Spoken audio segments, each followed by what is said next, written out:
Basically, what reparations are is cleaning up the mess that white people created for black people.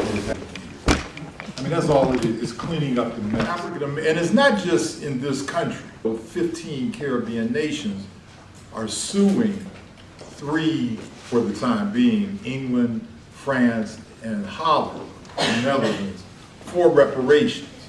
And they've got a 10-point plan to talk about this. So Africans throughout the world, in this country, African Canadians, African Mexicans, are all talking about reparations. It's not limited to this country. And there's tangible efforts to do that. Right now, a colleague of mine in the Virgin Islands is in negotiation with Denmark. Because as you know, Denmark colonized what we now call the Virgin Islands. So it's a global movement, and I've tried to study it. It's really interesting. When I first started writing about reparations about 20 years ago, all my colleagues were saying, well, you're crazy, don't write about this. Nobody's ever going to come to hear you, or definitely not going to get a book written about it. So that has not been the case. And Ta-Nehisi Coates' article, I think it's the best article written by an African American since James Baldwin wrote back in the 60s. I mean, I cannot, every sentence needs to be read. And the reason why is because he says, and I agree with him, that America really cannot be America without the payment of reparations. And it is something that we don't want to talk about. We avoid the discussion. And what I find the most difficult thing is that we don't know our own history. You heard about Sally Hemings, for example, right? What was interesting, we know that she was Thomas Jefferson systematically started raping her when she was about 14 years old. They were not in love, okay? I mean, she was being raped. So I remember a few years ago, one of these networks said, the greatest love story never told. Well, see, that's a fundamental distortion of history. What is interesting, though, is that taking Hemings and Jefferson as an example, the descendants of both of those families, right now, maybe about 10 years ago, they resisted, the Jefferson descendants resisted saying he really raped, even after DNA tests were done. So that resistance is still here, and that's what Ta-Nehisi Coates does in his article. Usually reparations activists like myself, we start at 1441, which is when the first Africans were extracted out of Africa, and go all the way up. What Coates does is the reverse. He starts now and goes back. So by the time you read his argument, which is formidable, you say, we gotta pay reparations. The problem with America is that Americans as a whole simply don't know their history. I mean, I'm very serious. I mean, this is probably the biggest indictment. We don't know our history because we've romanticized everything. I was in New England a few months ago, and it was an all-white group. And I started off by saying, how many of you know that Texas was taken from Mexico?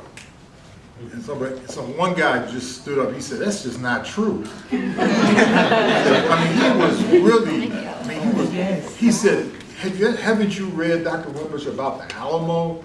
And of course I did. I remember as a little kid growing up, Maggie, in Warrensville Heights and Huff Avenue in Cleveland. She and I are from the same hometown. I remember crying when Davy Crockett was killed on Walt Disney. My brother and I, we just cried. When he was swinging the big rifle, and we were so sad because but see, we were being subtly brainwashed into the stuff. So this gentleman kept he said, I can't believe that. And then somebody got on the internet and said, well, that's true. And then,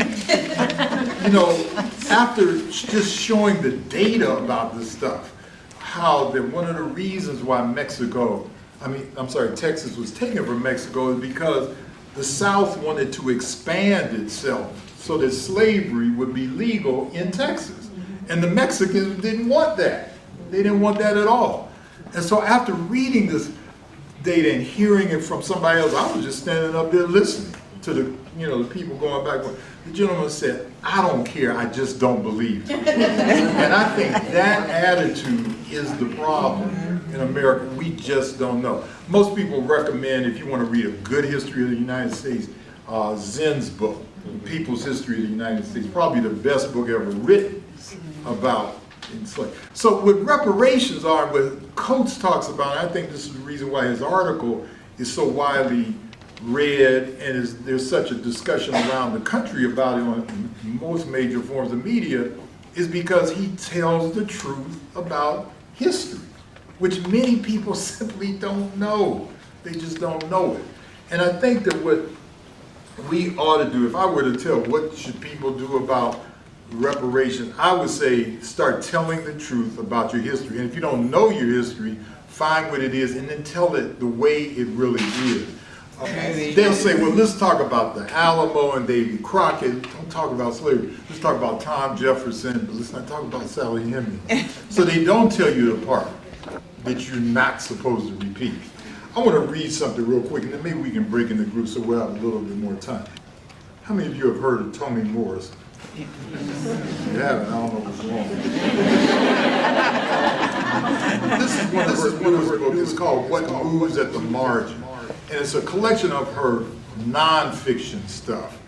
And in the article, and Toni will do this all the time, she, this is not long by any means, she indicts Frederick Douglass, Lydia Maria Child, and Olaudah Equiano. I don't know if you know him, he was kind of had a narrative. And the reason why she indicts them is because if you read 19th century slave narratives, and I don't like to use the word slave, or enslaved narratives, you start hearing this pullback when it comes to the real difficult part. Like there's very few enslaved narratives that talk about the rape of women. One thing that I had problems with this silly movie about a year ago called Django. There was never a scene of sexual assault in the film, and this was the most common form of rape that occurred in American history. I mean, the first absent fathers in this country were white males. They were. I mean, it was, but now it's like black males are but the first absent father, including Tom Jefferson, So what Toni says is that these writers like Frederick Douglass, they always talk about, well, let me read what Douglass says. He says, but let us now leave the rough usage of the field and turn our attention to the less repulsive slave life as it existed in the house of my childhood. I am not about to herald the feelings of my readers by a terrific representation of the untold horrors of that fearful system of oppression. It is not my purpose to descend deeply into the dark and noisome caverns of the hell of slavery. So then, now Toni is talking. She says, over and over, the writers pull the narrative up short with a phrase such as, quote, but let us drop a veil over these proceedings too terrible to relate, in shaping the experience to make it palatable to those who were in a position to alleviate it. And they were silent about many things, and they forgot, in quotation mark, many other things. In other words, these writers like Douglass, and I know you're not supposed to criticize Fred Douglass in Baltimore especially, but her critique of Douglass is that they stopped short of telling about the wars. So then she says this, and this is where I'll end this on. She says, for me, this is Toni speaking, a writer in the last quarter of the 20th century, not much more than 100 years after emancipation, a writer who is black and a woman, the exercise is very different. And then she says, my job becomes how to rip that veil drawn over, quote, proceedings too terrible to relate. The exercise is also critical for any person who is black or who belongs to any marginalized category, for historically, we were seldom invited to participate in the discourse, even when we were its topic. So what Tony argues is that we have to rip apart the veil that Fred Douglass tried to drop on those terrible things. And I think that's what reparations does. It says, look, we're going to tell history the way it is. And after we tell it the way it is, and you understand the way it is, let's do something about it. Let's start repairing some of the damage. Not that you can ever repay what occurred in this country. Just imagine if all of you, as I said in the group, what if all of you worked for me for free? I didn't have to pay you anything. Maggie, I'd send you to buy the groceries. Dottie, I'd go over and tell you to paint the house. I'd take a half dozen of you to pick cotton. Then I would make all the money. Then I would breed some of the women in here with some of the men and then sell their children. And I ain't working for nothing. And I did this for free. And I only did it for a dozen years, but I did it for hundreds of years. And then after emancipation, there was another 100 years of American apartheid. So I think that we, as reparations activists, hopefully, that you have to pull the veil back like Tony recommends. You have to tell the truth. And it's difficult in America to tell the truth. So difficult. So I'll stop there.